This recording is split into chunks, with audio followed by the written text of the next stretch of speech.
Hey guys, let's talk about all the horror movies I've watched recently. The first movie I watched last month was Tarot, which I did a full review of, and I know a lot of people hated this movie, but I actually really enjoyed it and had a lot of fun with it. Is it the best? No, but I thought it was really entertaining and it gave me that nostalgic feeling that I was seeking. There aren't many memorable characters, but the monsters in this are really cool. I love their design and I love how they attack our characters, and it just felt like a 90s early 2000s throwback, kind of like 13 Ghosts. And I checked out Mind Body Spirit, which is a new found footage horror movie about a yoga influencer who has inherited a home from her grandmother that she didn't really have a relationship with, and when she's there she discovers her grandmother's things and this book about the mind, body, spirit, and she decides that she's going to take her viewers on this journey with her as she tries to connect with herself on a deeper level. But unfortunately, this book has some dark stuff to it and it has some side effects to her. So we see how she kind of goes on this little dark journey and her mind kind of changes and some really creepy things go on.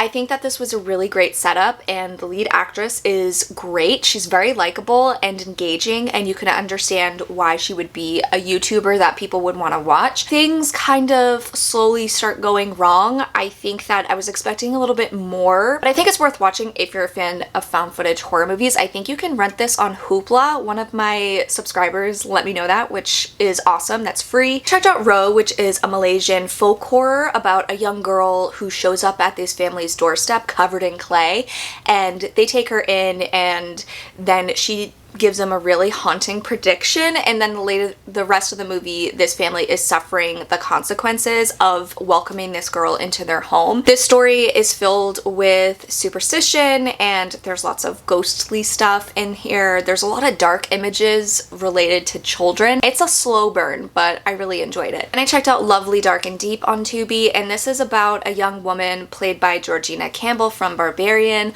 who takes a job as a park ranger, in part because when she was younger, her younger sister disappeared in a national park and she's basically been set out to try to find out what happened to her. And then while she's working in this park, she starts to experience strange stuff and a woman goes missing and she plays a part in helping look for her, and it becomes very surreal and weird. I loved the setup of this because I love the whole concept of people going missing in national parks, and this movie kind of answers what happens to these people because people kind of go off the face of the earth, and I thought it was interesting, but it gets a little too weird for me. The movie does have some really cool, creepy moments and kind of like background scares, things that are happening in the background that our character doesn't see, which is stuff that I love, but it just was a little slow for me and I don't like where the story went, but I guess I kind of appreciate that it did something different.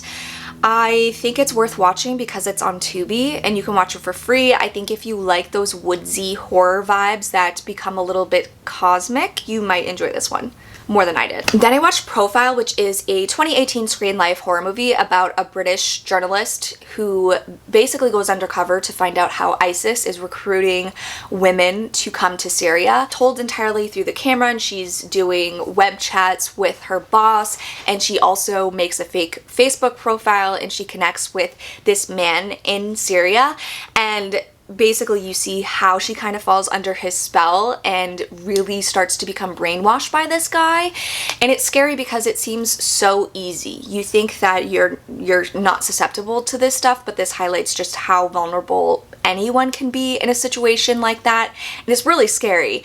This one is more on the thriller psychological side. I thought it was really gripping and entertaining and scary. Then I watched Susie Q, which is a 1995 movie that was originally on the Disney Channel and you can't find it anywhere. I watched it on YouTube. The quality isn't the best, but it still gave me those nostalgic feels that I needed. It's about this young girl named Susie Q, played by Amy Jo Johnson, aka the Pink Ranger, who was my favorite ranger, and she dies with her boyfriend tragically on her winter formal night, and then like 50 years later this new family moves into her old family home, and the young teenage boy is the only one who can see her ghost. So she basically asks him to help her with a family matter, and he eventually does.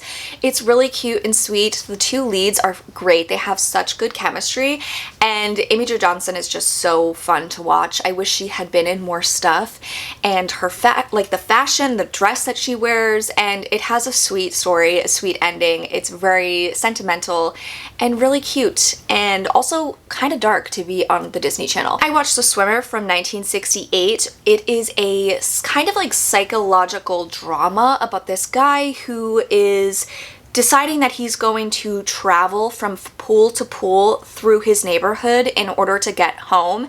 And at first it seems like it's a fun little challenge, and then as he goes to each pool in each home, you uncover bits about this person and his character, and uncover his past with every person he meets along the way, and it just gets darker and darker with each pool, and you realize that this guy isn't as great as he appears, and it just gets really dark and sad and emotional, and it was really gripping and entertaining. I was surprised at how much I liked it because I thought I was gonna be bored, but I couldn't look away. It's just the lead character, Burt Lancaster, which this is the first I've seen of him. He was a big star back then, and you can understand why. He's very captivating and engaging, and you can see why he would be this likable, rich, affluent guy. And then when you see the veneer swipe away, it's just like you can see it on his face. He's just so good in this movie. This movie is so good. It's on Amazon Prime. I highly recommend it. Then I ended off the month by rewatching The First Omen, which is currently streaming on Hulu, so you have no excuse not to watch it. This is one of the best movies of the year. One of the best horror movies of the year, one of the best female performances of the year. Nell Tiger-Free is fantastic as this young American woman who heads to Rome in order to become a nun, and she's working at this orphanage, and then she discovers this weird conspiracy that's going on with the church to bring forth the Antichrist. It has some of the darkest imagery ever, the boldest, bravest stuff I've ever seen on film, having to deal with female reproduction, and it highlights the horrors of being a female and having other people control what happens to your body. It's just so dark and disturbing at times. The imagery is very haunting and terrifying at times, and just, it's a beautiful, scary horror movie. You need to watch it, okay? Because it's gonna be at the top of a lot of people's lists, I think, this year. And there you have it. That's everything I've watched recently. Let me know what movies you checked out recently, what movies on my list you liked best, or if you're planning to check them out. And thanks so much for watching, guys. I'll catch you next time. Bye.